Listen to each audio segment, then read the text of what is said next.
Hello friends, ಎಲ್ಲರಿಗೂ ನಮಸ್ಕಾರ. ಶ್ರೀಕೃಷ್ಣ ಕ್ರಿಯೇಷನ್ಸ್ಗೆ ನಿಮ್ಮೆಲ್ಲರಿಗೂ ಸ್ವಾಗತ.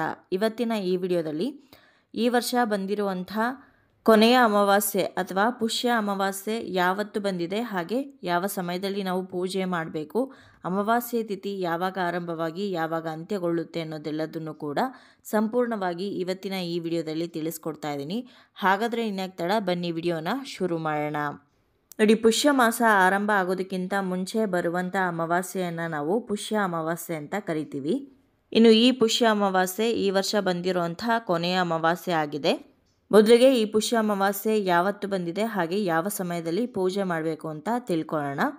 ನೋಡಿ, ಈ ವರ್ಷದ ಕೊನೆಯ ಅಮಾವಾಸ್ಯೆ ಅಥವಾ ಪುಷ್ಯ ಅಮಾವಾಸ್ಯೆ ಈ ವರ್ಷ ಅಂದರೆ 2024ನೇ ಇಸ್ವಿಯಲ್ಲಿ ಡಿಸೆಂಬರ್ 30ನೇ ತಾರೀಕು ಸೋಮವಾರದ ದಿನ ಬಂದಿದೆ. ಅಮಾವಾಸ್ಯೆ ತಿಥಿ ಆರಂಭವಾಗುವಂಥದ್ದು ಡಿಸೆಂಬರ್ 30ನೇ ತಾರೀಕು ಸೋಮವಾರದ ದಿನ ಬೆಳಗಿನ ಜಾವ 4:01 ಆರಂಭವಾಗಿ ಡಿಸೆಂಬರ್ 31ನೇ ತಾರೀಕು ಮಂಗಳವಾರದ ದಿವಸ ಬೆಳಗಿನ ಜಾವ 3:56 ಕೂಡ ಅಮಾವಾಸ್ಯೆ ತಿಥಿ ಇರುತ್ತೆ. ಪೂರ್ತಿ ಅಮಾವಾಸ್ಯೆ ತಿಥಿ ಏನಿದೆ ಅದು ಹೆಚ್ಚಿನ ಪ್ರಮಾಣದಲ್ಲಿ ನಮಗೆ ಡಿಸೆಂಬರ್ 30ನೇ ತಾರೀಕು ಸೋಮವಾರದ ದಿನ ಬಂದಿರೋದ್ರಿಂದ ಅಮಾವಾಸ್ಯೆಯನ್ನು ನಾವು ಡಿಸೆಂಬರ್ 30ನೇ ತಾರೀಕು ಸೋಮವಾರದ ದಿನವೇ ಆಚರಣೆ ಮಾಡಬೇಕಾಗತ್ತೆ. ಇನ್ನು ಅಮಾವಾಸ್ಯೆ ಪೂಜೆಯನ್ನು ಮಾಡುವವರು ಡಿಸೆಂಬರ್ 30ನೇ ತಾರೀಕು ಬೆಳಗಿನ ಜಾವ ಬ್ರಾಹ್ಮಿ ಮುಹೂರ್ತದಲ್ಲಿ ಕೂಡ ನೀವು ಪೂಜೆಯನ್ನು ಮಾಡ್ಬೋದು. ಧನುರ್ಮಾಸ ಆಗಿರೋದ್ರಿಂದ ಬ್ರಾಹ್ಮಿ ಮುಹೂರ್ತದಲ್ಲಿ ಪೂಜೆ ಮಾಡಿದ್ರೆ ತುಂಬಾ ಒಳ್ಳೆಯದಾಗತ್ತೆ. ಆ ಸಮಯದಲ್ಲಿ ಪೂಜೆ ಮಾಡೋದಕ್ಕಾಗಿಲ್ಲ ಅಂತಂದರೆ ಸಂಜೆ ಕೂಡ ನೀವು ಪೂಜೆಯನ್ನು ಮಾಡ್ಬೋದು. ಗೋಧೂಳಿ ಸಮಯದಲ್ಲಿ ಅಂದರೆ 5:30ಯಿಂದ 7 ಗಂಟೆ ಸಮಯದಲ್ಲಿಯೂ ಕೂಡ ಪೂಜೆಯನ್ನು ಮಾಡ್ಬೋದು. ಇನ್ನು ವರ್ಷದ ಕೊನೆಯ ಅಮಾವಾಸ್ಯೆ ಆಗಿರೋದ್ರಿಂದ ವಿಶೇಷವಾಗಿ ಲಕ್ಷ್ಮೀ ಪೂಜೆಯನ್ನು, ಮನೆ ದೇವರು ಪೂಜೆಯನ್ನು ನೆರವೇರಿಸಬೇಕಾಗತ್ತೆ.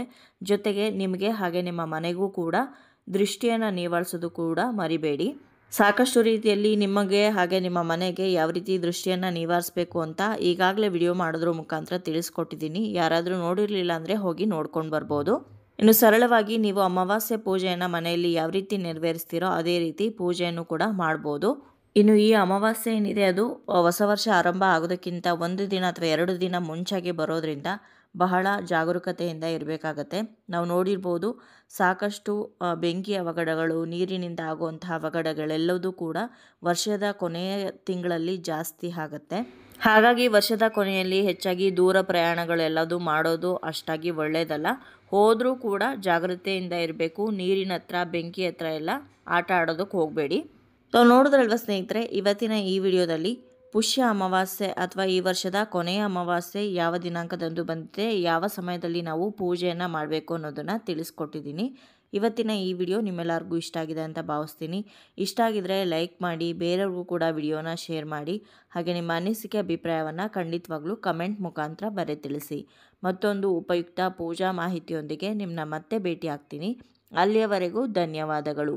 ಲೋಕ ಸಮಸ್ತ ಸುಖಿನೋ ಭವಂತು.